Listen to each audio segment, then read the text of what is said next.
In the heart of a small village in Nigeria, there lived a woman who turned down a life full of luxury, love, and comfort, a choice that no one could understand. This isn't just any love story.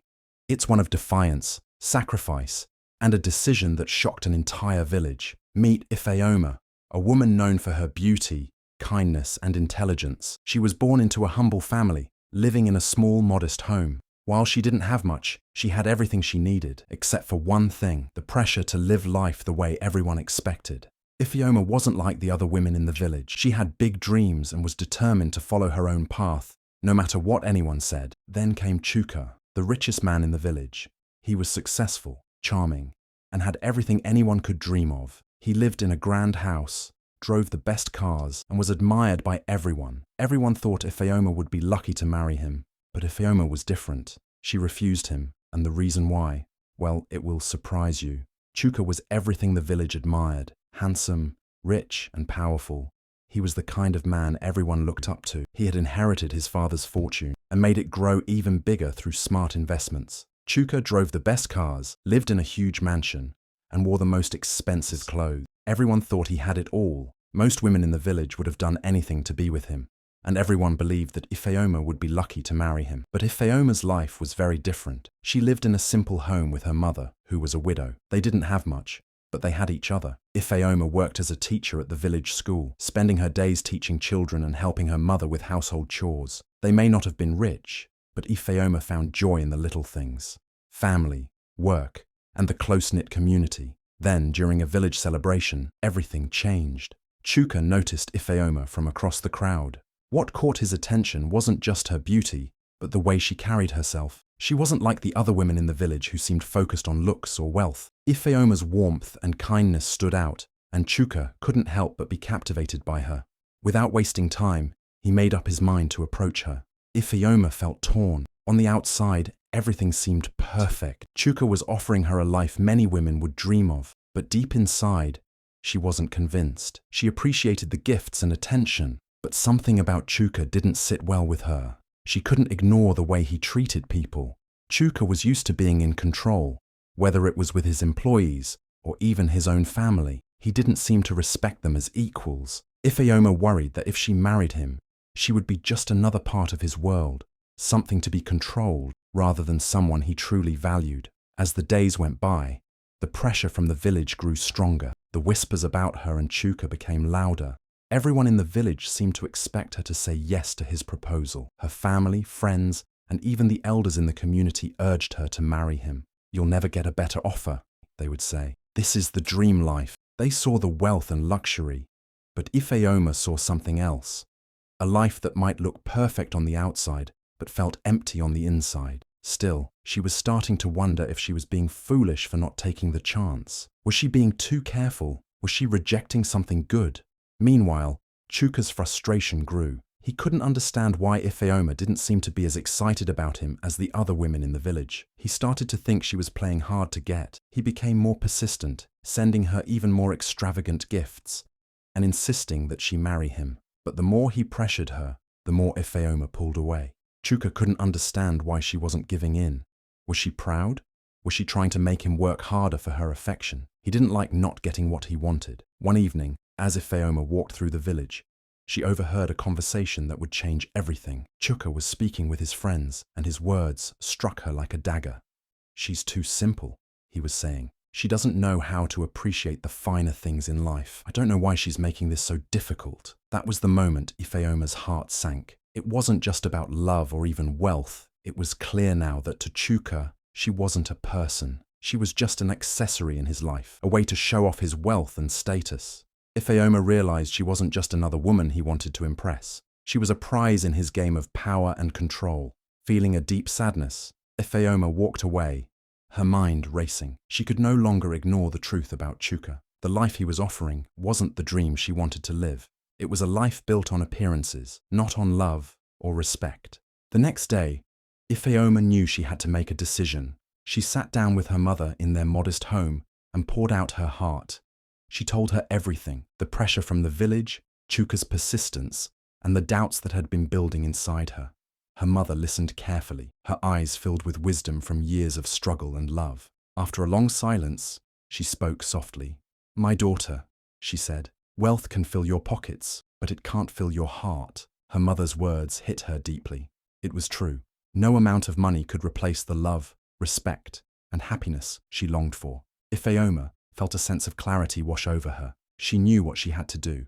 Later that day, Ifeoma set out to meet Chuka. She chose the grandest place in the village for the meeting, a location everyone knew would impress. She walked into the space with a steady and determined heart. Chuka stood there, waiting, his usual confident smile on his face. But Ifeoma's heart was calm, knowing she was about to speak her truth. She looked at him and said, Chuka, I can't marry you. I refuse to be a part of your world. It's not the life I want. Chuka stared at her in shock. He couldn't believe what he was hearing. His eyes widened in disbelief. You refuse me? He asked, his voice rising. Why? Are you ashamed of me? Is my wealth not enough? Ifeoma shook her head, her eyes never leaving his. Her voice was calm but firm as she spoke her truth. It's not about the money, Chuka. It's about respect. You see, I'm not looking for someone who will buy my love or someone who sees me as something to possess. I want a partner, someone who values me, someone who respects me for who I am, not for what I can bring to his empire. Chuka's face turned red with anger. He couldn't believe what Ifeoma was saying. How could she turn down everything he had to offer? He was wealthy, powerful, everything anyone could ever want. His fists clenched, and his voice trembled as he asked, You're turning me down because of respect? What do you mean by that? But Ifeoma stood her ground, her heart strong and her resolve clear. Chuka's anger bubbled over as he tried to understand what had just happened. For the first time, he felt a sting of doubt about the world he had built. His wealth, which he had always believed was the answer to everything, now seemed hollow. It couldn't buy Ifeoma's love, nor could it win her respect. In that moment, he saw the truth. His empire, his money, his status. None of it could fill the emptiness inside him. The shock and frustration were visible on his face, but Ifeoma's words had already done their work. She had made her choice, and in doing so, she had found the strength to walk away from a life that was never truly hers. When news of Ifeoma's decision spread throughout the village, it sparked a firestorm of reactions.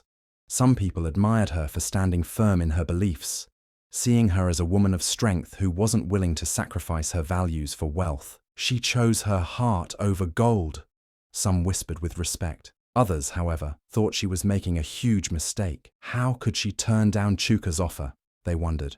A life of luxury, status, and power. Who would refuse that? Some believed Ifeoma had thrown away the chance of a lifetime, while others believed she had chosen wisely, trusting in herself instead of what money could buy. The village became divided, but Ifeoma, undeterred by the gossip, focused on her own peace. She had made her decision, and now she had to live with it, whatever the consequences. For Chuka, the rejection hit harder than he had ever expected. He had spent years building an empire, thinking that wealth and power could get him anything he wanted, but Ifeoma's refusal shook him to his core. Alone in his mansion, surrounded by his material possessions, he found himself feeling empty. The lavish cars, the expensive clothes, the status, none of it had brought him the happiness he thought it would. He began to question everything he had once held dear. Was all this wealth really what he wanted? Was he truly happy? Or had he just been running after things that didn't matter? For the first time, Chuka felt a deep sense of emptiness. Slowly, he began to make changes. He started reflecting on his business practices, his relationships with others, and most importantly, his own values.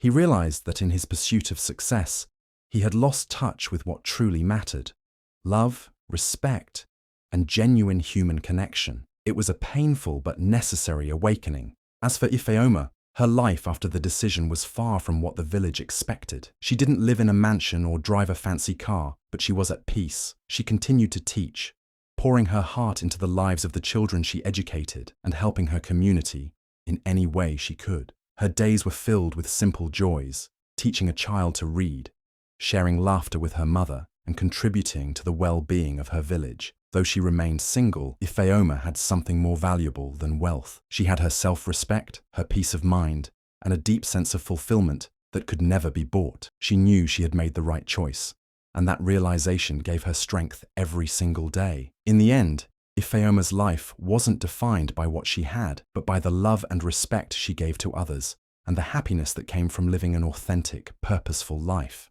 Ifeoma didn't choose wealth, but she chose something far more valuable: her integrity and her happiness. In the end, it wasn't money that made her life rich, but the choices she made. She understood that true fulfillment comes not from material possessions, but from staying true to who you are and living a life that aligns with your values. Ifeoma's story teaches us that sometimes the hardest decisions are the ones that lead us to the greatest rewards. What would you do if you were in Ifeoma's shoes? Would you choose love or wealth? Let us know in the comments below.